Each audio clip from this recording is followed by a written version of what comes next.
Aquí estamos nunha nova edición de Conversas Biosbardia, os oficios do libro. Antes de empezar coa conversa de hoxe, quero vos recordar que, aparte de podernos ver na nosa canle de YouTube, na canle de Biosbardia, tamén temos unha canle no Spotify e outra en iVox, onde, para aqueles que preferides, en vez de vernos as nosas caras, escoitarnos, non é que sexa un podcast, nin un vídeo podcast, é outra cousa, pero pode servir para iso e podedes escoitarnos. Como sempre, estamos na librería Cartabón, en Vigo, a patrocinadora desta sección, e hoxe estamos con Xosé Ramón Pena. Boa tarde, Xosé Ramón. Moi boa tarde. Antes de nada, permíteme que faga unha breve presentación. Xosé Ramón Pena naceu en Betanzos no ano 1956. Destaca, sobre todo, por tres facetas, ¿no? a de narrador. Aquí temos unha boa mostra das súas novelas. Como historiador da literatura, aquí temos 3 dos seus volumes da Historia da Literatura Galega, que non é o único traballo que fixo nese aspecto, despois tamén falaremos diso, e, últimamente, tamén como coordinador do Faro da Cultura, que é o suplemento cultural, creo que máis interesante e máis lonxevo de Galicia, que acaba de cumprir, se non recordo mal, 1000 números hai unhas semanas. Nesta conversa, como sempre, iremos debullando todos estes aspectos da túa vida. Como sempre, gusta empezar polo principio, empezar por esa faísca inicial que provoca que ti non sei en que momento decides dedicarte a este mundo das letras. Uy, el mundo das letras. A ver, como imaginei que era o que primeiro me ias preguntar, pois intentei poñer a miña memoria o día. Depende de se me preguntas profesional. O sea, cando me dediquei profesionalmente, entre comiñas, porque o de profesional, en fin, igual é un pouco exagerado, non? E cando empecé a escribir, o sea, no sentido de escribir ficción, non? Bueno, se empezo polo segundo, direixe que as primeiras cousas que escribín de ficción, pois debía de ter eu 12 ou 13 anos. Naquela época pois estaba moi de moda igual que agora, as series televisivas, só que naquela época únicamente había unha cadena de televisión, bueno, había dúas, pero realmente era unha, non? Na realidade. E daquela pois estaban de moda series como Viaje al fondo del mar, Perdidos en el espacio, Mannix, El hombre del maletín, etcétera, etcétera. E daquela, pois, os meus compañeiros de estudos, éramos todos moi seguidores desas series, non? Non lembro exactamente como empezou a cuestión, pero o certo é que eu empecé a facer episodios en paralelo desas series, repartindo os papéis entre todos nós. É dicir, facía un episodio, imaginemos eso de Viaxe ao fondo do mar, bueno, Viaje al fondo del mar, claro, castelán, e repartía fulano ti faz o papel do almirante Nelson, Mengano faz o papel do capitán Clay ou Kirk, xa non me acordo agora do nome, no, Kirk era o de Star Trek, non, Kirk creo que era. Ti faz tal e cual. E curiosamente, mira que aos 12 ou 13 anos, pois iso é difícil de aceptaban perfectamente os papéis que eu lles daba. Non protestaban, parecíalles que estaban moi ben, e o que facíamos era lelos, non exactamente xogar a iso, senón lelos e logo pois discutir se estaba ben, se tiñas que facer unha cousa ou outra. Empecé por aí.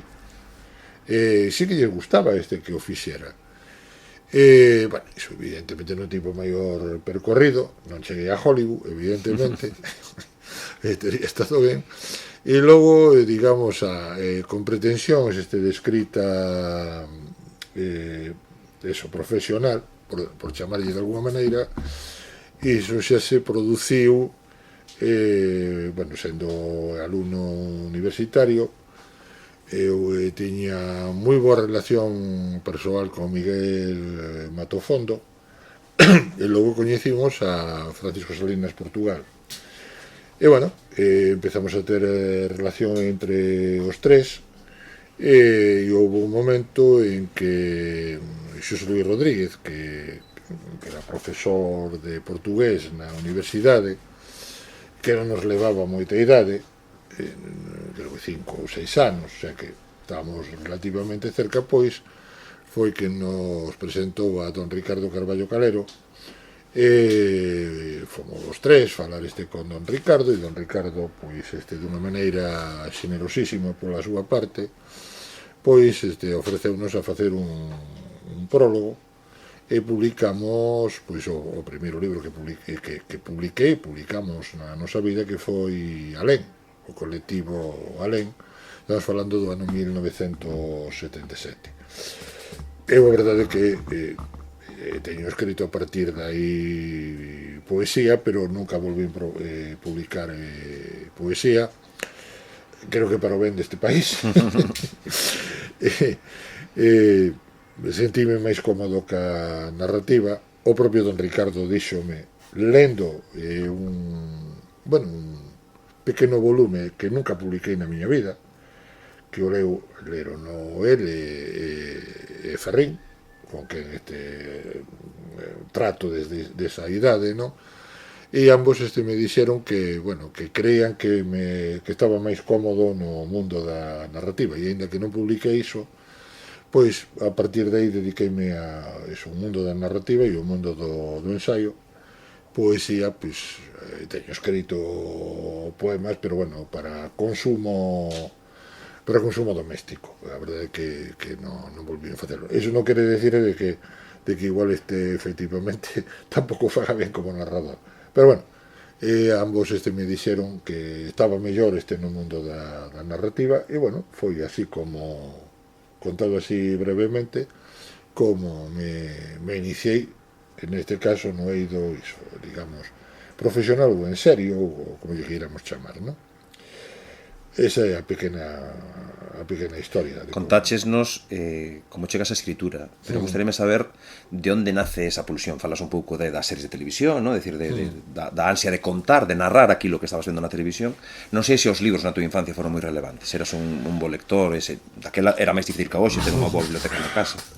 Bueno, non tiñamos unha boa biblioteca na casa porque eu veño dunha familia de orixes moi humildes. Como dixen, meu pai era orfo, viviu a Guerra Civil Española, bueno, con problemas familiares, porque a familia, pois, unha familia republicana, vinculada máis ben á esquerda, bueno, que o pasaron realmente moi mal, e autodidacta, conseguiu realmente fabricarse unha cultura propia, e non había moitos libros na casa, pero sí que os libros que había na casa eran obxetos divinos, non? Meu pai gustaballe moito Xulio Verne, gustaballe moito Zane Grey, ou un autor non tan coñecido ou descoñecido, pero meu pai gustaballe, e sempre se empeñou desde que eu era un crío, e que tivese unha formación. E desde crío sí sempre me gustou. De feito, o meu fillo, Miguel Pena Alonso, coordinador agora de Faro da Cultura, chamase Miguel por Miguel Strogoff, que era o personaxe favorito do meu pai, e un dos meus favoritos, tamén cando era crío, non? Daquela ven por aí, pero reitero, na miña casa había moi pouquiños libros contados, pero a verdade é que sí, son bo lector desde crío. E logo sempre fun a miña gran paixón, aínda máis que a literatura, é o cine. Era o cine. O sea, sempre me encantou o cine, bueno, e as series televisivas. Desde crío e de maior son realmente afeccionado a iso, dai proceder. Si, sempre fun un bo lector, non? O sea, debo de dicir que sí, o sea, non é poñerme medallas, pero é a verdade. O sea, sempre son fillo solo tamén, supoño que iso tamén influe, e de pequeno, pois, eu tive unha grave enfermidade de unha hepatite de fígado, e naquela época, lógicamente, non... Bueno, había televisión, pero non tiñamos televisión nas casas, non?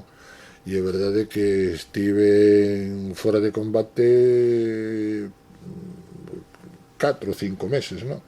Da que o único que se podía facer era ler tebeos, todos os tebeos habidos e por haber do mundo, verdade que os meus pais me traían todos, os meus amigos, algún deles amigo de toda a vida, tipo Estromontaña, e o seu irmán Pedro traíame os tebeos para que os lera, e bueno, e eu collín aí a afección pola lectura, non abandono, vamos, que me supoño que me perseguirá hasta que desapareza, claro. Sabes que din que unha convalecencia como a que ti tiveches casi é o preámbulo a unha carreira literaria. Hai moitísimos escritores que tiveron esas convalecencias. Vázquez Montalbán, a quen tiven a honra de coñecer personalmente, contóme algo parecido, que lle pasara unha historia bastante parecida. El tamén tivera unha enfermidade, ata creo que é a mesma que tiven eu, creo, ahora non o podo xurar, pero ata creo que sí, que era a mesma, e que tamén se pasou bastantes meses na cama, tamén nunha situación parecida, e que efectivamente aí se afeccionou a ler. En fin, o mundo está feito de similitudes e paradoxos, iso é evidente. Volvamos á época universitaria. Ti comentabas da túa amizade productiva, porque decir, no ano 77 publicar un libro, non sei nin como fixestes, con Mato Fondo e con Señas de Portugal.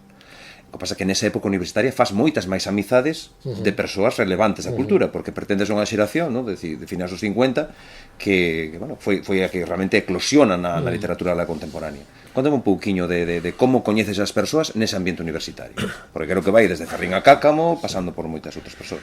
Bueno, Ferrín viña por Santiago nesa época, viña con, non me acordo que día da semana, os mércores ou os xoves sempre subía. Eu son dos que presumo de que coñecín a Ferrín con barba, con pelo e con barba, barbón.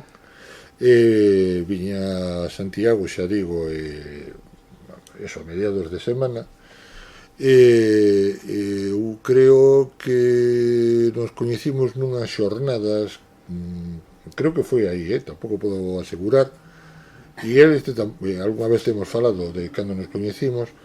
Creo que foi nunhas xornadas que se fixeron na Facultade de Medicina, nunhas xornadas de poesía, nas que todo o mundo fomos pontificar, é dicir, o que se nos ocurría, e creo que foi ali onde coincidimos.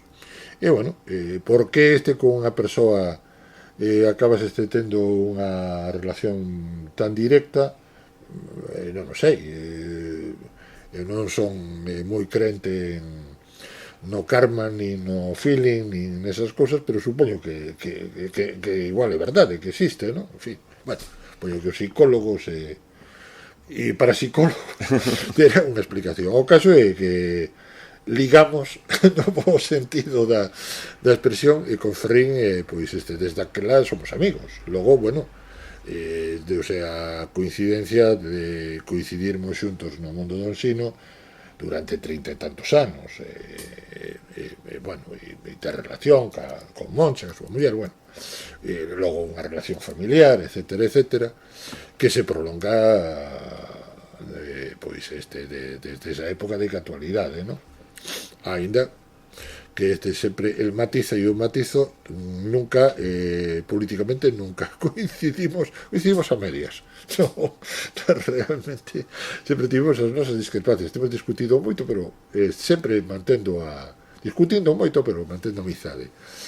Nesa época, bueno, que realmente nos lanzou, entre comiñas, ou efectivamente nos colocou na órbita profesional tanto a Miguel Mato, a Paco Salinas e mesmo foi Celso Emilio Ferreiro, que tamén nesas xornadas pois coñecémonos, Celso Emilio tivo a enormísima xenerosidade de dedicarnos, bueno, para nós foi un impacto impresionante, de dedicarnos unha crónica no ABC sobre Alén, non?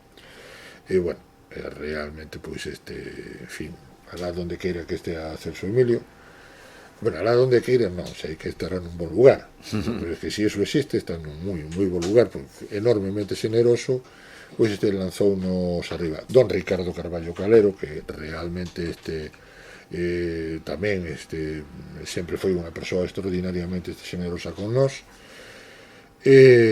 Logo, eu, a título personal, eu pasei a formar parte da agrupación O Facho, e aí pois Manolo Camaño, Xoaquín Villar, Xavier Alcalá, Xosé María Monterroso foron unhas persoas realmente encantadoras, enormemente abertas, que me deron sempre o seu respaldo. De feito, débolles a eles o entrar no mundo do xornalismo. E outras persoas, bueno, pois que coñecimos o que coñecí nesa época foi a Eduardo Blanco Amor, ainda que con Eduardo Blanco Amor a miña historia é un tanto singular. Hai tempo para contarla? Sí, temos todo o tempo do mundo. Bueno, está contada hai creo que vai para 2 anos xa se van a cumplir 2 anos. Pedironme que fixera o prólogo da última edición que se fixo dos Bíos Bardos en castelán. E o editor Jesús Blázquez pedime que contara algo persoal sobre don Eduardo, non? E, bueno, a historia para mí moi divertida, para mí, non sei, para opinar a xente. Recordo que fun con Xavier Alcalá a Ourense, e ia comigo a que a idea de facerlle unha entrevista a Blanco Amor, e ia comigo Xoel Gómez. Naquela época, pois eu bueno, o meu pelo era negro e a miña barba era negra, o meu pelo bastante máis longo que agora, a barba bastante máis longa que agora, e acompañábame Xoel, que tiña un pelo moi bonito loiro e unha barba loira moi bonita. Daquela fomos ver a don Eduardo, e don Eduardo chegamos, e don Eduardo non me fixo nin podese decir puto aquí, Xa vai na túa pois, conciencia. nin puto caso. A que lle fixo caso foi a Xoel, e veña para arriba, veña para baixo, a mí non me facía caso. Daquela nun momento dixolle, bueno, e que me querías preguntar a Xoel? E daquela Xoel dille, non son eu, senón este que está aquí ao lado. Daquela don Eduardo mira máis de arriba abaixo e dime, pois ti sinceramente non sei que me queres preguntar, porque este rapaz ten unha barba paulina, ti parece Xudas. Eu quedei absolutamente cortado. Bueno, díxeme, bueno, pois hoxe que non, mañá xa tal. Debo de recoñecer que o día seguinte sí que me tratou moi cortésmente e que lle gustou a entrevista, pero dentro mandou unha merda, literalmente. E eu era o narrador que máis admiraba, pero recordo que ese día quedei verdadeiramente pero moi tocado, pensando, non teño nada que facer que teño que facer neste mundo. E, bueno, sí, a máis xente, non? Evidentemente, hai máis xente, pero, bueno, os que acabo de citar, pois, creo que sí que son fundamentais nese mundo de contactos na época na que estamos falando, que, bueno, que tamén era, a ver, por un lado era máis difícil, bueno, tamén teño outra historia, non sei que eres que tamén xa conto, moi simpática, creo, para mí, con Ángel Fole. Nesa época as relacións por un lado eran difíciles de facer polas comunicacións, a xente vivía cada cual no seu lugar e non era tan simple, claro. Desplazarse de Santiago a Lugo era casi unha odisea. Por outro lado era fácil no sentido de que os ambientes eran moi concentrados e sabías perfectamente a onde ibas, non? Con Ángel Fole teño unha historia que outro día contaba yo o noso amigo Alberto Reboreda, e preguntaba sobre estas cousas. O Ángel Fole pasou o seguinte, no ano 78-79 eu estaba facendo a tese de licenciatura, e dirixía don Ricardo, e facía sobre as vanguardas. Daquela tiven que ir a Lugo en pleno inverno a consultar a revista Doncel, que o único lugar onde se podía consultar era en Lugo. Bueno, iso por un lado. Por outro lado, sucedía que Anxo Rei Ballesteros, que tamén os ceos estea, Ele e máis eu víamonos polas mañás na marquesina de Follas Novas, porque os dous íbamos tarde a clase. Ele dereito, eu filoloxía, algo máis bello que a min, e encontrábamos na marquesina. E ali, dábamos o pico cantidade. Daquela sucedeu de que nun acto que non me acordo moi ben que era en Sargadelos coincidimos os dous. Bueno, pois Anxo prendeuselle a luz na cabeza e aquela un día na marquesina díxome: oye, ti e máis eu tiñamos que facer parella. E eu, parella de que? Dime, facer un dúo para irlle falando a este país de pailáns que non se enteran absolutamente de nada e que vivimos este país, bueno, ele era moi exagerado, claro, así, un país de que a xente non se entera e tal, bueno, e daquela convenceume para que fósemos dar conferencias, actos, non sei moi ben como chamalo, para renovar as letras galegas. E aquela, pois en que consistía? Consistía en que eu empezase botando uns discursos teóricos, eu daquela era moi teórico, Julia Kristeva, Bartres, Todorov, bueno, botaba uns rollos como se fose un estructuralista francés. Bueno, debía de ser, o sea, se me escoito agora, eu creo que me pegaba un tiro, pero bueno, botaba uns rollos impresionantes. E a continuación iba Rei Ballesteros, e Rei Ballesteros pois botaba un discurso tremendo, Bukowski, Kerouac, Ferlinghetti, a literatura cunha gran masturbación, bueno, ali esbardallaba, tal, bueno, a xente quedaba estupefacta. E pasaron dúas cousas divertidísimas para min. Unha na Coruña, cando se inaugurou a librería nosa, que era Libreiría Nos, e eu estaba no Facho, pois alá fomos e estaba cheo o local. E ali montouse a de Deus es Cristo, porque resulta que nun momento determinado eu botei o meu discurso, a mí non me discutiron moito, pero cando interviu el, empezaron a discutir enormemente. E daquela, recordo, moi vos amigos, Martínez Zoca e Nacho Taibo, que se cabrearon moito con aquilo que era un... A ver, de que íamos, no, de que pretenden estes tipos. E empezaron a atacar a Rei Ballesteros. E daquela nun momento determinado se vira Alcalá, que tamén sempre foi e morderá sendo un tipo moi peculiar, colle nun momento determinado, levántase e di: mira, dille a Oca, cala a boca, porque non tes ni puta idea. Aquí os únicos que sabemos inglés somos Moncho Pena e máis eu, así que non tedes ni puñetera idea. E bon, folló, bueno. E en Lugo, que quería contar, estando eu con iso, veu tamén Anxo a darmos o mesmo rollo en Lugo. En Lugo ninguén protestou. E os lugueses, que son unha xente máis tranquila, non dixeron nada. Bueno, pois pola noite estábamos no Café Central, creo que non, sí. E estaba Don Ángel. E daquela ali, Celestino Fernández de la Vega, que eu tiña un trato con el, díxome: igual vos pasastes un pouco e tal, con que dixestes. E Ángel Fole interveu e dixo: non, estes rapaces falan moi ben, tal, non sei que, non sei canto, nos coño, tal, Ángel Fole. E di: bueno, eu debo dicir unha cousa, non entendí un caracho. Tiña toda a razón do mundo, porque tampouco non sabíamos o que temos dito, non? Pero bueno, son historias curiosas. Como diría el Loquillo, otra época y otro talante. Mi familia es de otra época y otro talante. Bueno, entonces acabaste esa época performativa, podemos definirla así, dedicaste a escribir. A mediados da, bueno, xa na segunda metade da década dos 80 gaña o premio Xerais. Non sei como viviches esa experiencia nun momento onde gañar o premio Xerais era bastante diferente que a hoxe. Bueno, pois digoche con un programa de televisión da época, Reina por un día.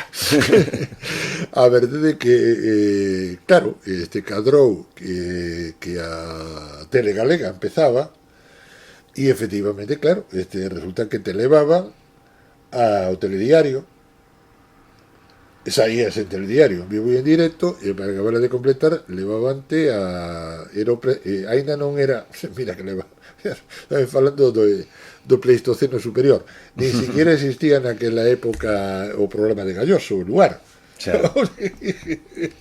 Me parece que existe desde a Idade Media, non? Era Benres Show, que presentaba unha muller estupenda, a persoa estupenda e ademais guapísima, que era Begoña Fontenla. Logo presentou tamén un tipo estupendo, Pemón Bouzas, non? Bueno, pois levavante ese programa. Eu coñecín a Miguel Bosé, bueno, máis tamén pasoume unha cousa divertidísima para min con Miguel Bosé, e era que estaba no camerino, porque claro, te maquillaba, claro. E de repente as rapazas que estaban no camerino dixeronme plantado, e ao lado meu había outra rapaza moi guapa a que estaban maquillando, e marcharon porque viña Miguel Bosé. Deixáronos ali tirados. Claro, a rapaza pregúntame, dime, es que viene Miguel Bosé, e dime, e tú, dime a mí, ¿quién eres, el mago? Porque había un mago.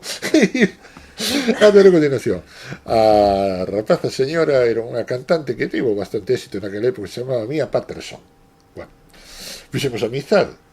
Debo de dicir que Miguel Bosé, que agora, en fin, se transformouse nun personaxe un tanto particular, naquela época foi todo un señor, porque chegou e dixo que non, que él non se maquillaba, que primeiro había que maquillar a esas persoas, e moi amablemente preguntou quen éramos.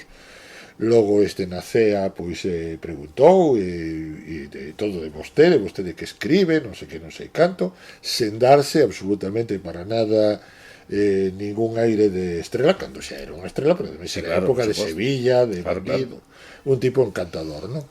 Pero bueno, quero dicir de que estabas nesa clase de programas e claro, a xente vía iso e durante, que sei, un mes aproximadamente, pois sí que sentín o que era eso da fama, porque o meu amigo Ramiro Fonte, que en paz descanse, estaba impresionado, porque íamos ao Corte Inglés e as caixeiras do Corte Inglés, ai, usted es el del premio, usted es el de la novela.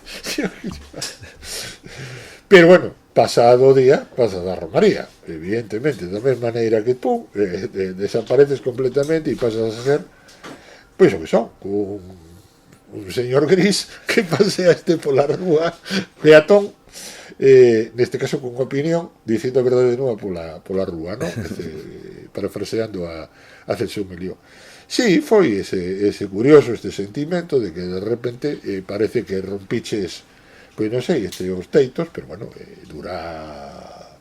duro que dura, non? Home, a ver, se me preguntas que sentín, bueno, hai unha certa etapa de inconsciencia, porque efectivamente iso te rodea, pero bueno, digamos que a borracheira, por así decirlo, durou xusto. Creo personalmente que durou xusto, tampouco penseiste de que fose dar para máis. Pero bueno, sí, é unha cousa curiosa, porque eran unhas circunstancias que agora son imposibles, claro, non, iso non se produce. Te estiveches contando que profesionalmente dedicaxeste ao ensino, pero disto que estamos falando pasou casi hai 40 anos, hai que recordalo, e segues... Vou vello. No, quero dicir que segues publicando, segues escribindo, segues publicando, aquí temos unha pequena escolma do que fixeches. Non sei como encaixabas na túa vida profesional ese tempiño para escribir, non sei cal é a túa rutina de escritor. Bueno, eu o que si son é bastante metódico, quero dicir, se de algo podo presumir que son bastante organizado. A ver, sei que son organizado máis que porque penso eu polo que me teñen dito as persoas que me rodean. Son bastante metódico e a min gústame, o sea, ordenalo o meu tempo. Para mí nunca foi difícil, é algo que me sai naturalmente.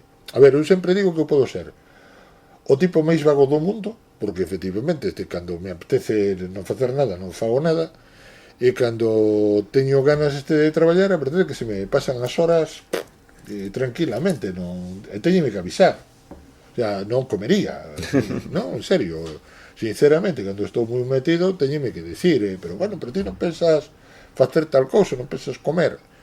Iso sigue me pensando a día de hoxe, é verdade, non sei, unha cousa de carácter que tampouco obedece a que eu diga teño que facer isto, teño que facer o outro, non, saime como algo normal, tampouco, o sea, tampouco podo dicir como un mérito, porque é que ni siquiera un mérito, porque para que se xa mérito ten que ser algo buscado por un mesmo, non? Eso sempre me saiu dunha maneira natural. É algo que me cómodo, que me encontro a gusto con iso.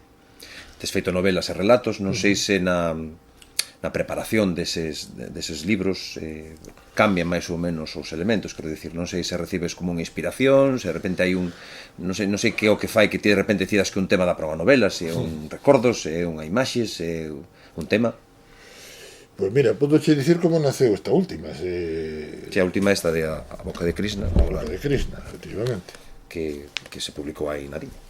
Como me preguntaron recentemente, pois creo que o esquema é este das demais. Pois mira, realmente A Boca de Krishna naceu da seguinte maneira. Hai unha historia dentro da Boca de Krishna, non vou dicir cal é, porque a persoa que inspirou pois xa non está neste mundo, que é a seguinte: houve alguén que me contou a min no seu día un encontro non na terceira fase, pero si na segunda, e esa persoa que me contou, en principio, polas súas características de todo tipo, resulta que me pareció, vamos, sigo pensando a día de hoxe, e el nunca o desmentiu, non? Que vivise aquilo como absolutamente real, como absolutamente serio, iso por un lado, e por outro lado, non era unha persoa dada a cuestións esotéricas ou fantásticas, máis ben todo o contrario, pola súa ideoloxía e pola súa maneira de estar no mundo, non? Contoume esa historia, que iso quedou aí, queda. Por outro lado, hai outra historia tamén autobiográfica no sentido, o que estou contando, de ser testemunha, non tanto protagonista, de outra persoa, pois que a súa familia pois tivo algunha relación co mundo da UMD, da Unión Militar Democrática, na época da UMD, da Revolución Portuguesa, non? Esas dúas historias, logo hai unha terceira historia, esta é a máis directa, que son certas relacións que eu fixen durante a época breve, na que foi un profesor visitante en Estados Unidos. Por que as tres coinciden nun momento determinado? Non sei. Sinceramente, sei que un día, de alguna maneira, parece que as pezas empezan a encaixar, tes un novelo e a partir tiras do fío. E iso é o que me sucedeu con o resto das historias, sinceramente. Pois está aquí a Era de Acuario. A Era de Acuario, eu sei que xurdiu no seu momento, a memoria que teño, era por un amigo meu, militar, que morreu nese momento, o pobre, e ao mesmo tempo, pois resulta que eu vi a película Her, Era de Acuario, e sei que nun momento determinado encontrei de que unha historia que eu coñecía del, e a historia que conta a película, pois que cadraban, e nun momento determinado, pois efectivamente formas un novelo, e non sabes por qué un día, porque sinceramente non o sei. Repito que eu non son unha persoa cero esotérica nese sentido, pero que funciona así. O sea, supoño que os neurólogos ou os psiquiatras saberán explicarlo, non o sei. Sei que funciona así. Mal que me pese, funciona así.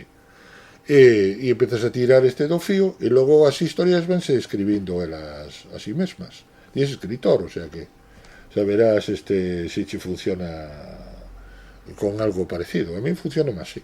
Si hai un momento determinado en que parece que as cousas cadran e a partir de aí xa non son capaces de dicirlle que non ao proxecto. O sea, sempre penso, por un lado, que ben, non, que teño unha historia, por outro lado, que coñazo, porque ahora teño que teño que tirar, non vou estar tranquilo ata que consiga facer algo, bo ou malo, pero algo con esa historieta. É dicir, que vives o proceso creativo con certo desacougo, non? É dicir, mentres está fraguándose... É unha mistura. Realmente, mentres está fraguándose, paso moi ben. Cando estou escribindo, hai momentos en que o paso moi ben e momentos en que o paso moi mal. Hai momentos en que o paso moi mal, porque eu entrame ansiedade. Recoñezo que me entra unha moi forte ansiedade, porque quixera facelo nunha noite. Xa. O sea, a mí encantaríame facelo nunha noite, o sea, ao día seguinte, o sea, ou no tempo que fose. García Márquez contaba, supoño que era unha fantasía del, que, bueno, porque contou varias, que 100 años de soledad, pois que a inspiración a vez de que iba por unha estrada, non sei, por México ou pola propia Colombia, e que de repente que lle entrou como unha especie de luz, e que se nese momento tivese unha secretaria que lle dicía a novela seguida. Cabo era como era, supoño que formaría parte da súa fantasía, pero de certa maneira sí que o entendo, no sentido de que de repente non podes parar. Sí, logo tamén contaba de que estivera 20 días sin sair do seu despacho. Bueno, en fin, cada cual conta unha película e supoño que contan a verdade, porque nun momento determinado supoño que un non é capaz de distinguir a realidade da propia fantasía que estás vivindo neses momentos. Pero repito, pensa en ti mesmo. Sí, pero hoxe toca che falar a ti, entón hoxe tens que contar ti as túas... Bueno, pero aquí estamos conversando, así que tampouco te escapes. Non sei, funciona desa maneira, non sei, un tanto extraña. Supoño que como funciona a música. De música sei o xusto, pero bueno, algunha vez compuxen algunha canción moi mala, que afortunadamente xa ni me acordo, pero supoño que funciona, polo que teño lido, pois de como se lles ocurriu algúns temas a intérpretes importantes, pois tamén é unha mezcla de cousas moi extrañas. No, a ver, Paul McCartney ten contado no disco de no que fixo o primeiro disco, Ben on the Run, o primeiro disco que fixo cos Wings, non? A canción de Picasso, Las Words, non? Que estaba lendo o xornal e que poñía Picasso, no último que dixo Picasso, Bring to Me, e a partir de aí, de que de repente, bumba, que xa non puido parar, non? Ata que que fixo a canción e logo varias máis. Claro. Bueno, non sei, supoño que habería algo detrás que nun momento determinado orixina unha especie de catarse ou... En fin, non sei, un xogador de fútbol, é dicir, por que de repente fai unha lambreta ou fai unha xogada destas Maradona, porque fai unha xogada ou facía unha xogada super máxica que tampouco sabes moi ben, porque de repente cando parece que é imposible que vai pasar por diante dos defensas porque algún lle vai dar un hachazo, claro. Pois non, fai, non mete gol e a partir de aí la mano de Dios. Falabas antes da influencia como lector que tivera para ti Eduardo Blanco Amor. Non sei se houve outros autores que tamén teñen certa culpa de que ti escribas como escribes, ou autores que incluso cando estás escribindo determinados libros che gusta ter perto, porque che gusta ter non xustamente para imitalos, pero sí como referencia. Sí, o que pasa que non necesariamente aqueles autores que a min me gusta moito son os que eu conscientemente penso que logo igual que podo ter unha influencia, non hai unha correspondencia, non sei, acabo de falar de García Márquez, bueno, xa me gustaría a min ter algo que ver con él, pero sinceramente, sendo un dos autores que máis admiro, non creo que haxa moito rastro no que eu escribo precisamente del. No caso de Blanco Amor, sinceramente non sei. non son moi consciente que vayan por aí os tiros. Non, hai autores, reitero, bueno, Ferrín a mí gusta moito, pero non creo que teña moito do estilo de Ferrín, non sei, pero bueno, por eso prefiro que opinen os demais, non? Porque eu non son moi consciente. Non, creo que non hai unha relación entre que me guste moito un autor e logo, digamos, a repercusión no que eu escribo. O sea, a ver, como son tamén historiador da literatura e ensaísta de alguna maneira, bueno, hombre, fíxome, o sea, reparo bastante nese feito, pero non teño reparado en mí mesmo, sinceramente.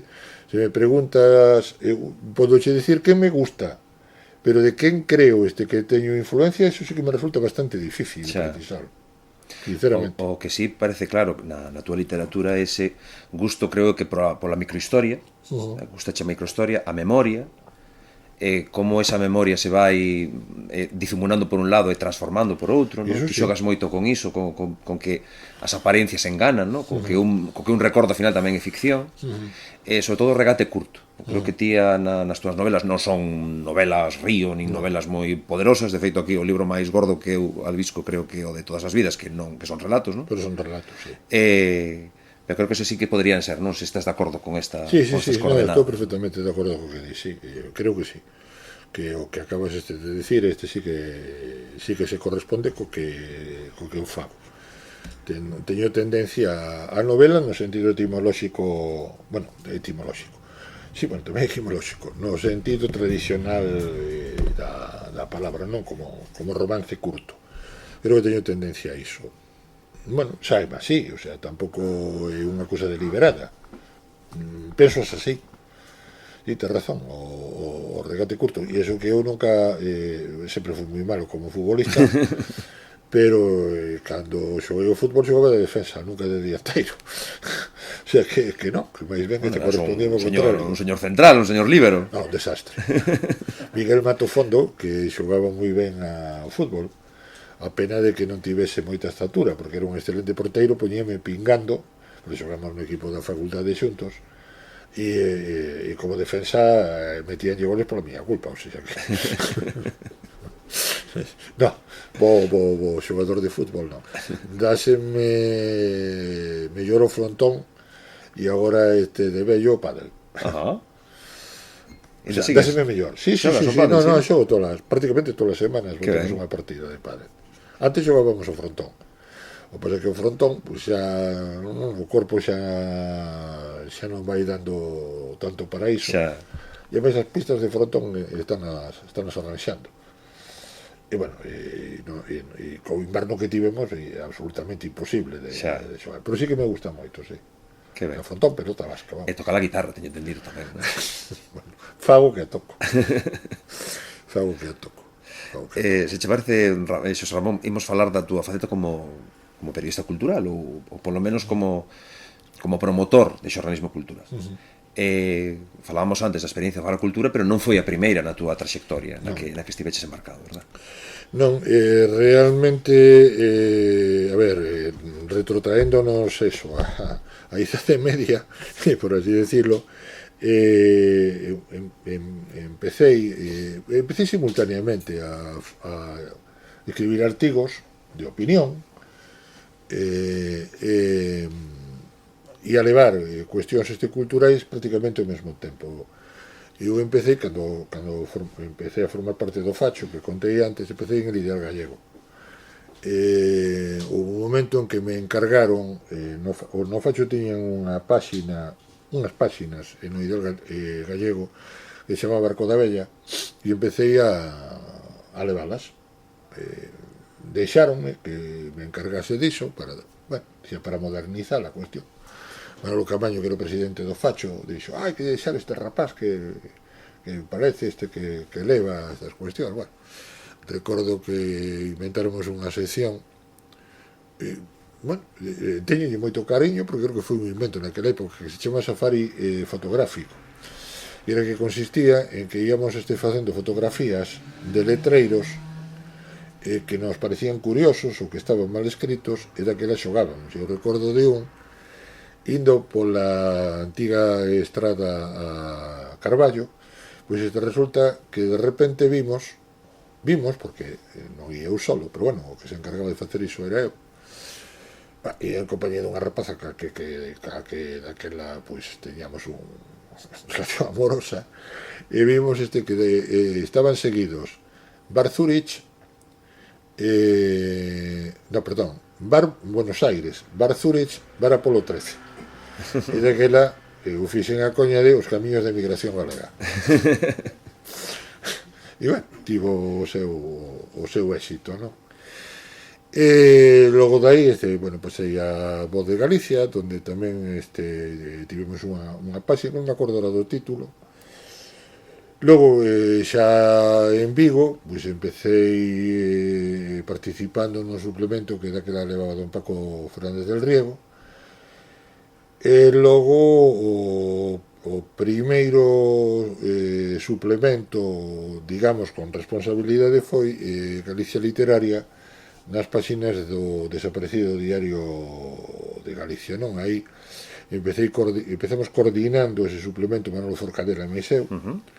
Bueno, logo quedei eu, e cando iso se acabou, pois propúxenlle personalmente a Ceferino de Blas, daquela director de Faro de Vigo, pois facelo en Faro de Vigo. E Ceferino, moi xentil e amablemente, verdade, que unha persoa pois que non tiña que ver directamente ca cultura galega, pero que sempre foi enormemente aberto a iso, pois dixo que adiante e empezamos con empecé, contaba con toda esta xente, como Manolo Forcadela, Pepe Cácamo, Ramiro Fonte, Ramón Nicolás, Carlos Bernárdez, etc., pois con Faro das Letras. Isto durou do ano 93 ao ano 96, creo, 3 anos. Acabouse esa xeira, pero Ceferino de Blas pois dixo que, bueno, vamos explicar agora realmente, bueno, unha serie de pequenas dificultades, non ningún problema persoal, senón, bueno, cosas dos xornais, que se había unha segunda posibilidade de que me volvería a encargar, e efectivamente no ano 2002 puxose en contacto comigo, e aí naceu Faro da Cultura. Sí, a verdade é que levo moitísimos anos con esa historia, que é unha cosa que me encanta facela, realmente. Unha das cousas que tamén sempre me sinto moi a gusto, que tamén podolle dedicar todo o tempo que faga falta, porque para mí é unha, a ver, non sei a palabra diversión, pero que realmente é algo que, bueno, pois co que me encontro moi capilarmente ou epidérmicamente, non, unido a iso. A verdade que non sei que faría se non tivese iso, sinceramente. Ia dar moitísimo a lata na casa e os demais se non estivese metido nesta película. Ainda que agora, bueno, o coordinador é o meu fillo Miguel, pero bueno, estamos pai e fillo e pai, non? Todo o tempo con iso. O suplemento moi clásico na súa estrutura e nos xéneros, non? Por si decirlo, aparecen os tres xéneros clásicos do xornalismo cultural, que son a entrevista, a reportaxe e a crítica. Vai facer 25 anos, cambiaron moitas cousas no mundo en xeral, no mundo do periodismo tamén, e é curioso, non, que se manteña, non só que se manteña a cabeceira do suplemento, sino esa estrutura. Eu non sei se ti tamén, como observador da realidade, ves que cambiaron moitas cousas na relación, sobre todo na relación entre prescripción e promoción e crítica dos libros, non? Es decir, cando empezastes non había, por exemplo, redes sociais, que agora son fundamentais nesa industria. Non sei como desde o propio suplemento vos enfrontades a eses cambios mantendo esa estrutura tan clásica. Pois sí, temos pensado evidentemente todo isto, temoslo discutido, pero precisamente creo que os medios escritos, a ver, cada quen ten que marcar cal é o seu territorio. Nós temos pensado, si efectivamente conviña pois iso modernizar, por así decirlo, a estrutura. Pero despois de debatelo bastante, pensamos que non por nada, senón porque efectivamente o que acabo de dicir, creo que cada cousa, digamos, é para o que é, e que a competencia, a fin, igual en Faro de Vigo me poñen pingando dicindo isto, pero creo que a competencia cos medios digitais ou bueno, que estamos facendo, podcast, etcétera, creo que é un tanto suicida, porque é imposible ir a mesma velocidade. Creo que son mundos... A ver, creo que estamos... vou ir un poquinho máis atrás. E creo que estamos como antes que falábamos de Hare, non? In the dawning of the age of Aquarius. Estamos no amencer dunha nova era, e que temos que adaptarnos aínda a esa nova era. Creo que agora mesmo estamos moi revolucionados, a moita velocidade, cousas por aquí, cousas por acolá, ata que verdadeiramente alcancemos un novo paradigma. En todos os sentidos, está pasando en todas as actividades do mundo, non? De feito, eu creo que hai bastante xente que ten hoxe, dicirme un coñecido teu e meu, que vivimos nunha distopía. Bueno, máis vivir nunha distopía, o que creo que nestes momentos o que vimos é nun labirinto de paixóns, que se entremesturan as unhas cas outras. Daquela temos que ter a suficiente cabeza para tratar de analizar iso con unha certa calma, cousa que non sempre é tan doada, porque ímos a moita velocidade. Daquela non é por defender sinceramente a nosa estrutura, pero creo que facemos ben nese sentido, porque se nós pretendésemos ir a velocidade do que se fai noutra clase de medios, perderíamos completamente a nosa razón de ser, non tería sentido. É dicir, nos entendemos que o noso suplemento é algo que non é ninguna revista cultural clásica que hai que leela con paciencia e con tempo, pero tampouco é algo de fast food, é algo intermedio. É dicir, eu digo que é unha tapa ou un pincho rico, ou é iso que pretendemos, o sea, que se degusta tomando viño con un pouco de calma, o sea, nin a toda velocidade unha hamburguesa, tampouco unha comida de restaurante. É dicir, hai posibilidade para facer iso, non? E daquela, pois, decidimos manter ese tipo de... Despois de darlle voltas, decidimos manter ese tipo de estrutura. Bueno, se a xente o consume ben, se a xente non o consume, pois tenemos que pensar noutra cuestión, pero bueno, de momento, polas impresións que temos, parece que a xente que lle gusta que continuemos precisamente facendo así. Así que, pois os que mandan son os lectores, bueno, e o periódico, claro. Pero evidentemente, pois o periódico a súa vez pensando nos lectores, mentre eso funcione, pois aí estamos, ata que, como di a canción, hasta que o corpo aguante. Eu creo que unha das características principais do suplemento é a pluralidade, tanto na escolla de xéneros, é dicir, intentades que haxa un equilibrio, non sempre novelas, non sempre da mesma editorial, é dicir, que haxa unha variedade de xéneros e unha variedade de voces. Son moi distintas estas determinadas voces, é dicir, por exemplo, no apartado de crítica non ten nada que ver o que se Pilar Ponte con Iago Fernández, por exemplo, non? Non sei como se consegue iso, é dicir, non sei se tens que estar como medio pendente do que se vai facendo para ir traendo fichaxes ao suplemento. Bueno, sí, eso fomos pensando, é dicir, de intentar que haxa pluralidade, iso desde o principio. Ao principio éramos bueno, claro, é lógico, bueno, no principio era eu, o fillo non tiña idade daquela para iso, non? Hai casi 25 anos, era un rapaz, era un estudiante, de buscar, ao principio, claro, rodeaste da xente que coñeces, non? Pero, personalmente, sempre fui un consciente de que, aínda que un pense que ten a razón, e de que os amigos que tes, que tamén a teñen, pois que abrir a outros pensamentos e outras actitudes, non? Bueno, non sempre foi doado, porque claro, coñeces a quen coñeces, claro. E tratas a quen tratas, non? móveste en determinados círculos, non? Pero bueno, foise intentando, bueno, sempre pedín e sempre pedimos, pois a xente que coñeces a outras persoas e a ser posible que non sexan iguais a nós, é dicir, que teñan outras vivencias, que teñan outros mundos, que teñan outras idades, etcétera, etcétera. Iso sempre o intentei, sempre o intentamos e seguimos o intentando. É dicir, incorporar a outras voces, que non é sempre doado, porque hai inercia,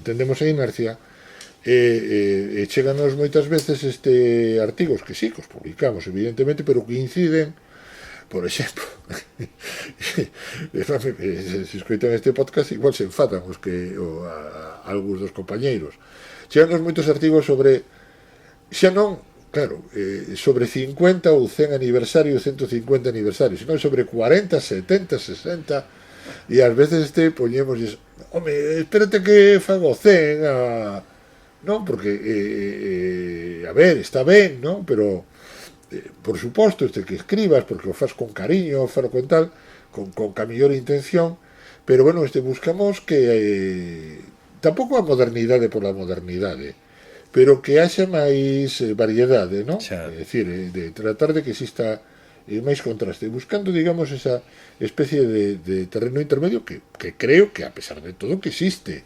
realmente, non? Ou que debería de existir, porque tamén, bueno, tamén hai que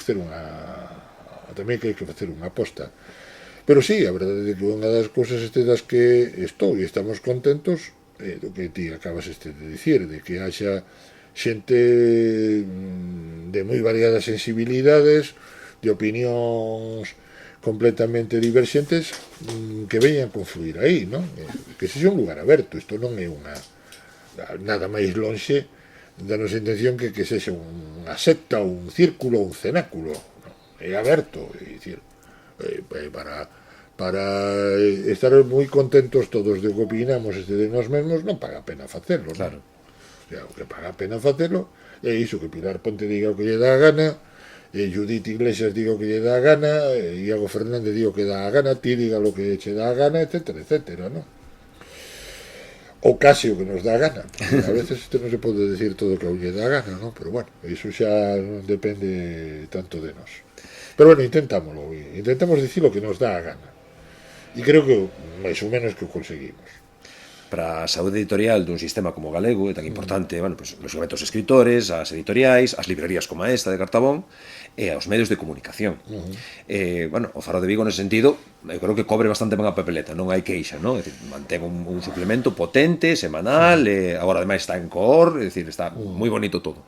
Non sei como ves ti, a mellor non te queres meter en fonduras, como está en xeral, é dicir, a min, xa me pedías antes que dera a miña opinión, vou dar neste caso, creo que lle falta a prensa galega, tanto a que normalmente se edita en castelán, como tamén a que se edita en galego, máis atención á literatura galega, tendo en conta que a literatura galega para min un dos piares fundamentais da estrutura cultural, é dicir, este país, cando se fala de faro da cultura, en realidad falase de faro da literatura, e en xeral a literatura eu creo que é a gran armazón da cultura galega, pero a mí, desde un punto de vista, falta esa atención, ¿no? Que o mellor hubo no pasado. Eu traballei, non podo contarlo tranquilamente, traballei en A Nosa Terra, que era un periódico que lle daba moitísima atención á cultura. Non sei como vesti isto en xeral.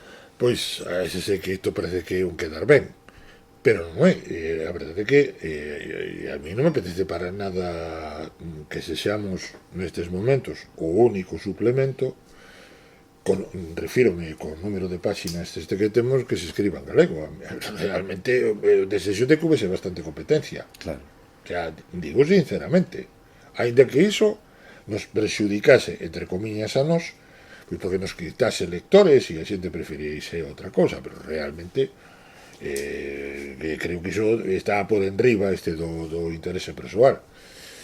Que non o haxa, pois habríalles que preguntar aos diferentes medios de que les expliquen, e tamén habríalle que preguntar pois a xente, porque hai xente noutras cidades que eu creo que está capacitada para promovelo. O que non sei exactamente é se o intentaron ou non o intentaron, e eles dixeron que sí ou non dixeron que non.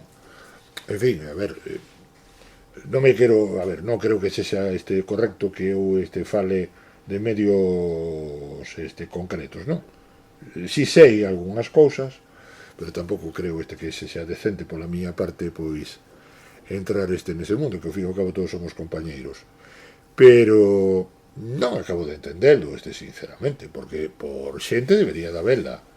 E bueno, a cultura galega ten a dimensión que ten, evidentemente, pero tampouco somos unos, vou utilizar palabras cotiás, nin uns pringados nin uns matados. Claro. Creo que, claro, a mí non somos a cultura española en castelán, claro que é moi potente, nin a francesa nin a inglesa, pero iso tampouco somos uns desgraciados, creo a mí, que deberíamos de ter un pouso suficiente para que os diferentes medios efectivamente tivesen unhas plataformas culturais pois polo menos como a que nos temos, é dicir, que alcanzasen iso, non? E que daquela efectivamente o debate fosse moitísimo máis rico, moito máis productivo, e que a xente tivese pois moitas máis oportunidades. Pero bueno, reitero, sobre certos medios eu sei porque, ou creo que sei porque non, pero bueno, é unha cuestión na que non vou intervir porque non creo que sexa a función. En outros casos, non, tampouco o acabo de entender moi ben, pero bueno, a realidade, reitero, e nós, cando cumplimos o número, non o 1000, o número 500, o noso editorial foi precisamente nesa liña, que desexábamos, e repito, non é como diría, como se diría en castelán, un brindis al sol, ni moitísimo menos, sino que era realmente un convencemento que o que desexamos é que se máis xente. Claro. Oxalá exista. Tamén é verdade, se me permite neste caso, pois tirar un pouco para como se diz, para casa de un, non? Xemoa, pois, home, creo que tamén hai que ter por parte de todo o mundo xenerosidade. É dicir, eu ás veces, bueno, falase moitísimo de que estamos vivindo nun mundo polarizado. Bueno, polarizado sempre estivo, pero a verdade é que houve mellores e peores momentos. Teño a sensación de que nestes momentos sí que hai un proceso de polarización que me resulta enormemente desagradable, non? Non sei, a xente cancela inmediatamente o veciño, non o entendo verdadeiramente. Creo que nese aspecto vivimos igual épocas mellores, non? E tamén peores, ollo, eu polo menos na miña vida tamén as vivín peores, pero nos estamos falando do actual, e creo que habería que facer un exercicio de un pouco de generosidade, é dicir, tamén enxerse tanto de razón ás veces. Ás veces escoito algunhas persoas que se enchen tanto de razón, que digo, coño, vale, estarás moi de acordo contigo mesmo, pero home, hai máis vidas, hai máis mundos, hai máis. Creo que deberíamos de recuperar o diálogo. Teño a sensación de que vivimos demasiado metidos nas nosas casas. Dígollelo aos meus amigos, nós, bueno, xa ímos vellos, e daquela xa a vida xa nos retira, pero cando digo recuperar o diálogo, no, tamén me refiro a estar tomando algo moi bueno, que tamén é moi sano e moi bo, pero a ver, parece que con isto de que como se fose porque xa dixen antes de que cada cual que ter o seu espacio, e parece que é unha crítica ao mundo das novas tecnoloxías. Non é en absoluto, pero creo sinceramente de que non nos debemos recluirnos é o peor que podemos facer, e pensar sinceramente de que as nosas reunións se fagan a través de ordenador, de reunións a través iso, de que vamos discutir a través de videoconferencias, etcétera, etcétera, que realmente que me parece un desastre. Xa. Non, hai que recuperar, falar en vivo e en directo. Somos seres humanos. Non, se vimos facer de outra maneira, pois que cada cual cree unha IA que dialoguen así entre eles. E que o fagan así. Non estamos moi longe Non, disso. xa, ao paso Non sabes que hai unha rede social que está feita polas IAs que falan entre sí. Claro, pues moi ben, Que acaba de comprar ademais unha das grandes porque Oye, ve que hai moito tráfico aí. de puta madre, pero sinceramente, pois creo que non, que por ese camiño, sinceramente creo que imos a unha catástrofe. Igual non, igual estou equivocado, non vou de pito niso, pero no meu, o sea, se teño que dicir a verdade, creo que eso é catastrófico. É dicir, hai que recuperar o outro. É a única maneira de que poidamos, porque, a ver, todo ese mundo ben utilizado, eu creo que é unha auténtica maravilla. O sea, vamos a ver, eu que estou agora co volumen número 5 da historia da literatura e compañía de Mario Regueira. Home, evidentemente que unha auténtica delicia, pois efectivamente,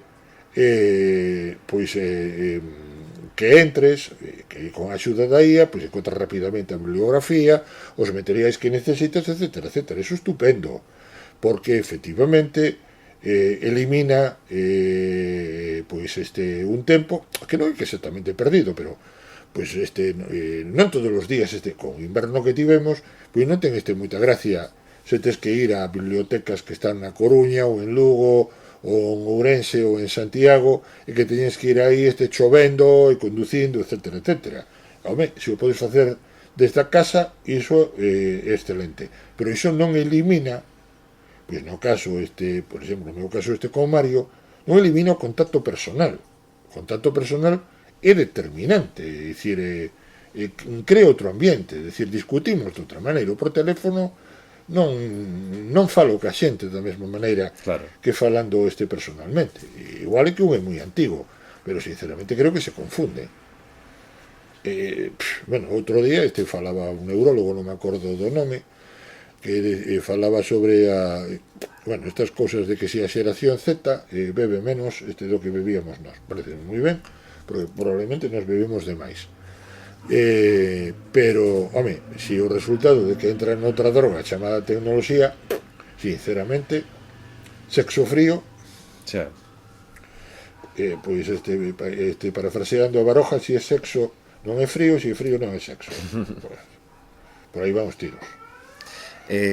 O último terzo da nosa conversa quero que xere ao redor justamente da túa faceta de historia da literatura, pero creo que fundamentalmente neste macro proxecto no que te marcaches hai uns anos e do que xa nos adiantabas hai uns segundiños que está xa facendo o quinto volume. Estamos facendo. E o que che dicía desta volta coa compañía de Mario Regueira, profesor e crítico tamén, que creo que vai abranguer a época, é dicir, os últimos 25 anos do século XX, verdade?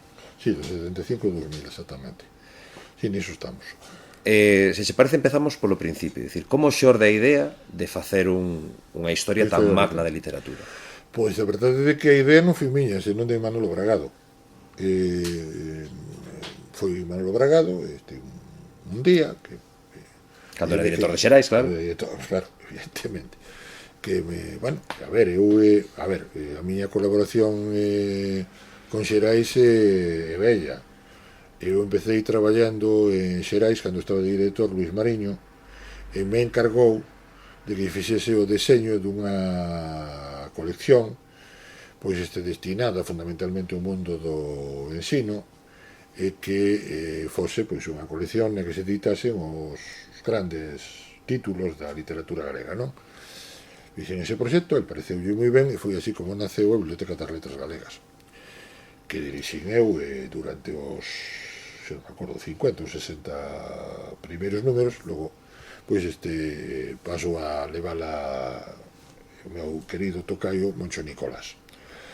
Bueno, pois vinculado, como digo, a Xerais, tamén na área do ensino, con outros traballos, e nunha altura determinada, pois Manolo Bragado, con que sempre tiven e manteño unha relación de amizade persoal, pois un certo día convidoume a xantar, tal, falando, E no medio da conversación pois, planteoume pois a posibilidade de que había que facer unha historia de literatura de certo tamaño. E eu dixen, bueno, moi ben, bueno, se me falas a min, supoño que eu algo terei que pintar na película. Sí, non, bueno, non, só teres que pintar, que terá que facer ti. E que dixen, pero eu solo. Oye, moito pan, non será moito pan para cadela, non? No, tal e tal, e que eu pensei, que teria que ser máis xente. Dixeme, non, mira, Moncho, eu creo que deberías de facer ti solo. E daquela dixen, pero, bueno, déxame que o pense. E recordo que eu comentei a algúns amigos, entre eles a Xosé Feixó. E Xosé Feixó díxome algo que me convenceu. Díxome, mira, é que a ver, a literatura galega ten un tamaño que aínda pode ser manexado por unha única persoa. Cosa que logo tamén me dixo Ferrín e Alonso Montero. Mira que dúas persoas ambas valiosísimas, pero non sempre ven a vindas, como todos sabemos. Non estou descubrindo ninguna cousa que non sexa dominio público, non? E non, a literatura galega ten un tamaño que aínda unha persoa pois poida tal. E coincidiron os tres en que lle daban unha unidade de contido, non? Bueno, os catro, contando a Manolo, non? Te que lle varias voltas ao tema e, bueno, pois nun momento determinado dixe, bueno, pois veña, tírate a piscina. E naceu desa maneira un tanto igual insensata, pero bueno, logo non insensata porque ao fin e ao cabo pois si saíron os 4 volumes. O quinto realmente non, aínda que eu tivese, que non sei se teño ou non a capacidade para facer eu solo o quinto, está claro que non podía facer porque xa son bastante arte parte así, claro. Pero evidentemente no eido da narrativa, a mí, ainda que só sexa por egoísmo propio, pois non debo de participar, claro, non vou falar de mí mesmo. Non sei o que vai dicir Mario. Bueno, como diga algo malo, haberá un morto que se chamará Mario Regueira que non se sabe de que lle pasou, non? Broma, evidentemente. Pero que quero dicir de que non, que xa se necesitaba outra persoa, non?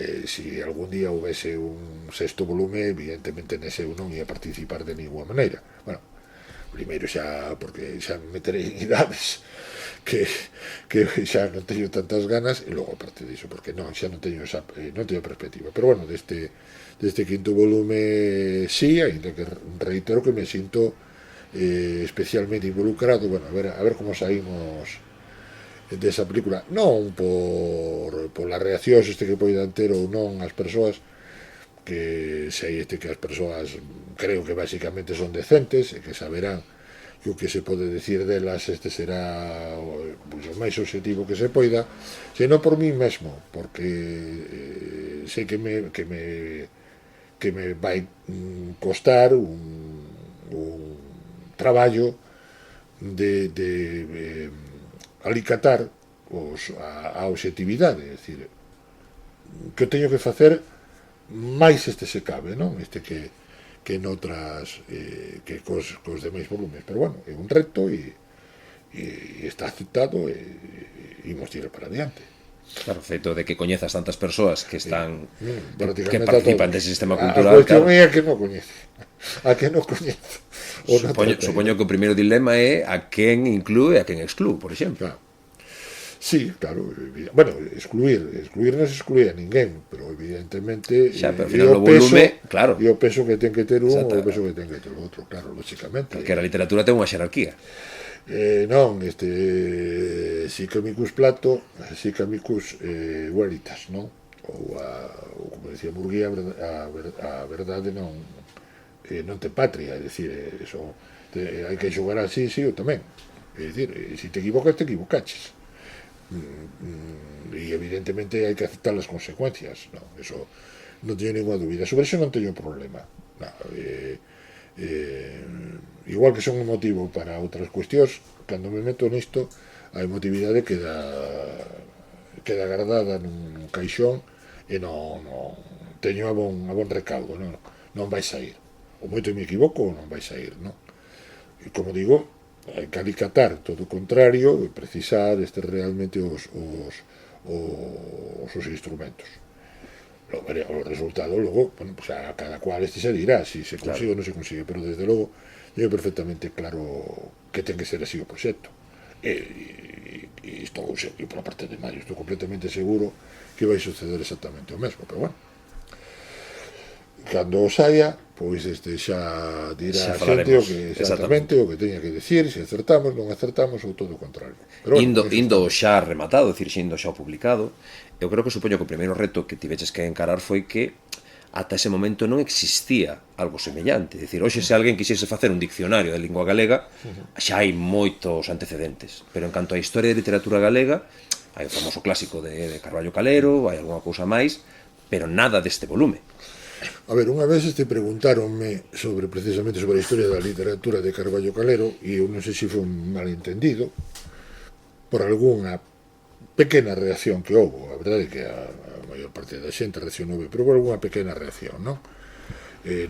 Porque eu dixen que don Ricardo que non fixera exactamente unha historia da literatura, da que logo alguén que lle pareceu mal. Non sei por que lle pareceu mal, sabendo esas persoas, pois a miña relación con don Ricardo, que foi unha relación que trascendeu a relación académica e que era unha relación persoal, de mutuo cariño, de sempre. E don Ricardo, sei que se estivese vivo dirían, non, porque é verdade o que di. Se tú las historias da literatura, pero que don Ricardo non puido facer unha historia da literatura. Vamos a ver, que entendo por unha historia da literatura? Brevemente, eu entendo por historia da literatura non só unha cronoloxía de autores e unha selección de autores, senón é a relación da literatura dentro da historia global, claro, da historia política, social, cultural, estética, etc. etc. Ben, iso don Ricardo non o puido facer, primeiro, porque con respecto á historia política era imposible. Claro. Cando falaba da chamada xeración Nós, ou do que sucede nos anos 40-50 de Galaxia, non podía dar os datos. Eso era prácticamente facelo sobre Galaxia, era darlle a policía franquista os datos para que viñeran a detelo a él, a Piñeiro e os demais. O sea, estás explicando como estás facendo, o sea, para que o fixestes? Así explica, non, é que montamos Galaxia como unha resistencia cultural. Vasen vostedes por comisaría que se van a enterar. Exacto. Ya, non podes facelo, nin explicar efectivamente como realmente foron os anos 30, nin nada. Non podía facer esa contextualización, e moito menos pois explicar as relacións que se tiveran ou dixesen de ter con outras literaturas. Realmente o que fixo don Ricardo é unha cronoloxía de autores e estudando estilísticamente, ás veces magníficamente, neso probablemente se sea insuperable, estudando a obra dos grandes autores, pero non no sentido que acabamos de falar do que é unha historia da literatura. Por lo tanto, reitero que interpretase outra cosa, creo que non comprendeu o que eu quería dicir, non? Pero bueno, houve outros intentos de facer historias da literatura, para min todos realmente meritorios, pero bueno, é verdade que non teñen o tamaño que ten esta historia. Eso non quere decir nin peores nin mellores, senón que cada quen fixo o que fixo, pero bueno, non se fixo iso. Bueno, eu creo que hai persoas tan ou máis capacitadas para min para facer esta cuestión, pero bueno, pues, as razóns que sexa, ou porque non lle lo propuxeron, ou porque a saber cada quen por qué. Pois sí, a que ten digamos tamaño, Bueno, e estas características, bueno, pues, é o mérito que ten. Logo, o que se diga ou non se diga, bueno, pues a crítica xa ten opinado sobre o particular e ahora me remito, para que vou dicir eu se hai xente que opinou, claro, tabondo sobre o particular. Volvo a reiterar o que dixen sobre o caso de Faro da Cultura. Eu estaría encantado de que houvese máis xente que se metese a facer eses proxectos, ou en solitario ou varias persoas. Bueno, pois bueno, pois encantado de que aparezan, porque evidentemente iso favorecenos a todos, é dicir, quere ese diálogo. Espero que bueno, se non o fai a xente da miña idade, pois que o fagan os que veñan no futuro. claro. A historia, tamén a historia da literatura, mexe cun aparente paradoxo, que inda que trate do pasado, podemos pensar que o pasado é inmóvil, o pasado non se pode cambiar, sí que os conceptos sobre a historia van mudando. E hai conceptos que eu que teño 49 anos estudei, que sei, os séculos escuros, a xeración nos, que seguramente cos ollos de hoxe non son tan así como nos los contaron. Eu non sei que opinas, por exemplo, dese concepto dos séculos escuros, que cada vez están máis en cuestión. E realmente existiron os séculos escuros en Galicia? Bueno, eu non titulei os séculos escuros. Por iso xo ves perfectamente, non? A ver, isto dá para bastante, intentarei e sabes que teño tendencia a ser prolixo, así que vou intentar non pasarme. Vamos a ver, hai certos mitos na historia de Galicia bueno, que se explican por toda unha serie de factores, quero decir, de que non obedecen a unha mala, para que se me entenda ben, non obedecen a unha mala intención ou a un prexuízo por parte de quen realmente fixo iso, non? Refírome aos séculos escuros ou ao atraso económico de Galicia, mitos que agora os novos historiadores, pois efectivamente a palabra non é deitando por terra porque iso sona a tirar non, senón matizalos. Ben, pois a cuestión dos séculos escuros creo que está cada vez máis demostrado que obedece a unha visión do galeguismo e logo do nacionalismo de fins do XIX e século XX ata a Guerra Civil, que nun momento determinado xulgan o que se chama habitualmente a Idade Moderna, xulgano en termos de contraposición frente a unha Idade Media pois aparentemente unha época dourada. Unha época dourada porque se supón que a Galicia medieval é un país independente, ou prácticamente independente, mentres que a Galicia dos tres séculos, 16, 17 e 18, que é un país dependente da Coroa de Castela, e de que nese momento se produce, digamos, a famosa castración e doma do reino de Galicia, non? Bueno, dá prova evidente de que cando Vicente Risco fixo a súa historia de Galicia dedicalle nada a toda esa época, non? Xulgaos desde ese punto de vista, que básase, aparte desa visión, básase tamén nun descoñecemento das fontes. Realmente estaban sin publicar, claro, as actas das xuntas do reino, e non había estudios realmente, a ver, e que a precariedade, vamos a ver, a precariedade de medios coa que se traballou ata como que en día hai 2 días é tremenda, e que a xente non pensa niso, os historiadores, os filólogos, o sea, ás veces a xente, no caso dos filólogos, por que se discutiu tanto sobre a normativa do galego, e ás veces se montaron uns debates absolutamente desproporcionados. Coño, é que realmente faltaba materiales sobre o que discutir, é dicir, claro, realmente cada quen dicía o que se lle viña a cabeza nese momento. O sea, non tiñas, o sea, non podías argumentar isto é así porque mira, isto claro, é outro, non? E sobre a historia do país exactamente igual. É dicir, si, Murguía, vale, Murguía extraordinaria figura, pero Murguía traballou cos medios cos que traballá, que ás veces dis, pero como puido facer o que fixo nas circunstancias en que o fixo, non? E os demais igual. Xa. É dicir, o país daba o que daba. Daquela, pois, efectivamente, hai esa visión errada. Porque, claro, séculos escuros. Home, desde o punto de vista da literatura, pódelo decir de alguma maneira, porque non é a época precisamente máis brillante. Pero desde o punto de vista artístico, por exemplo, un auténtico despropósito. E desde o punto de vista político tamén é bastante despropósito, porque realmente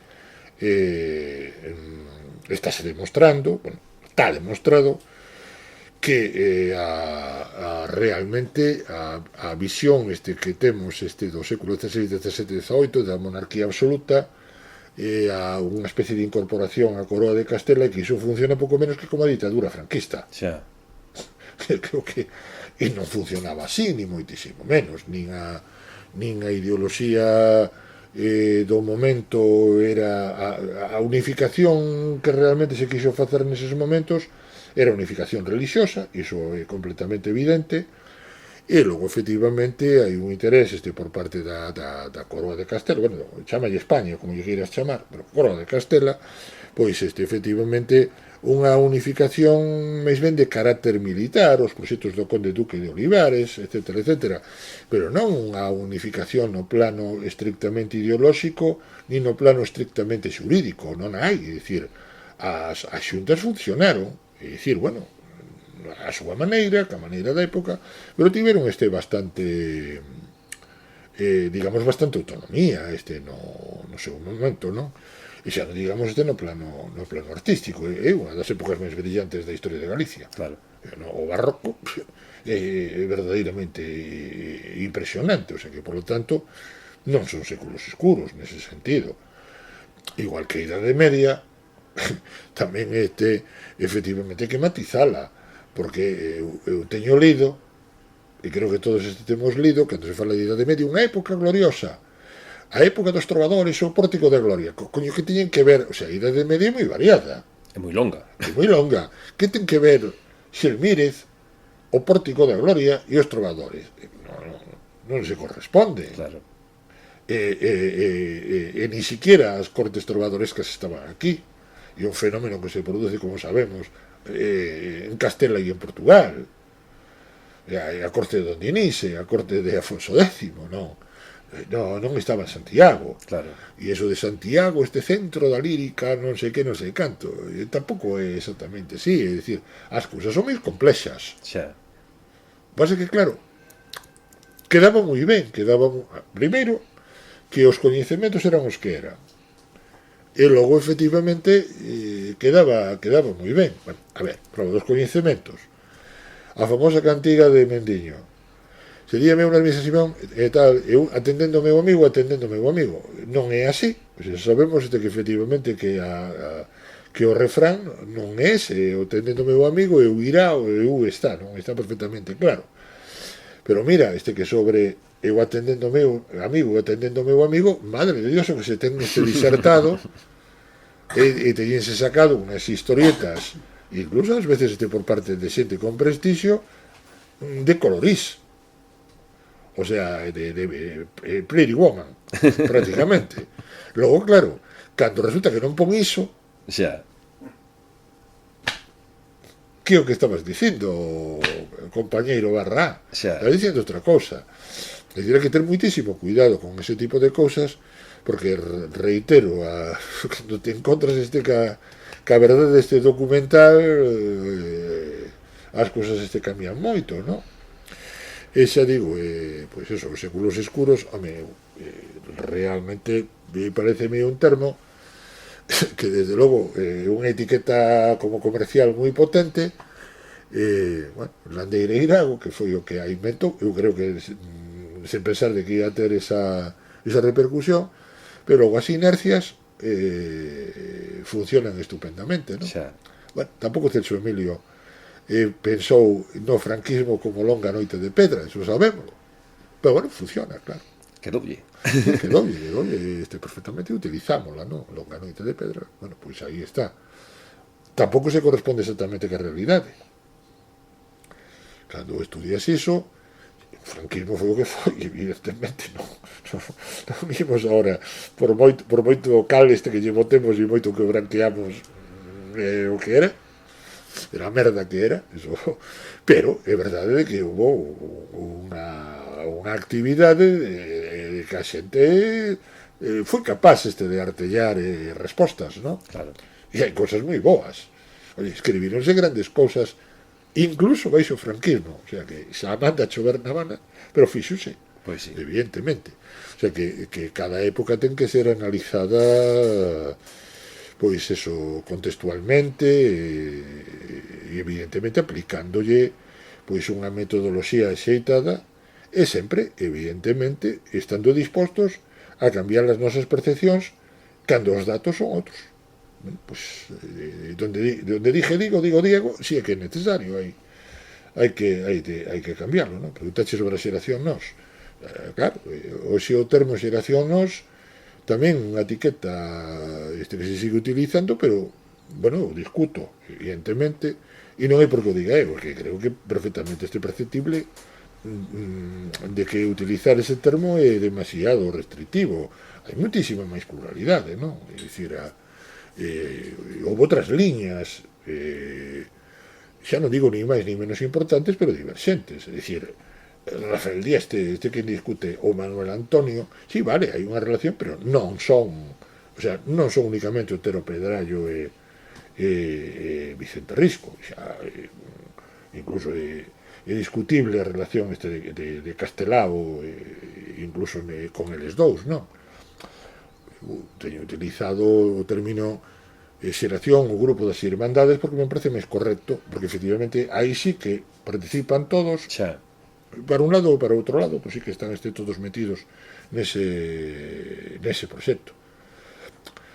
As etiquetas teñen ese problema, necesitámolas, pero sempre de que se trate de algo que saibamos que é provisional e que ademais non ten esa validez de made in Germany, non? Xa. No, pois non, é unha cousa que se pode cambiar e que haberá que cambiarla co paso do tempo, non?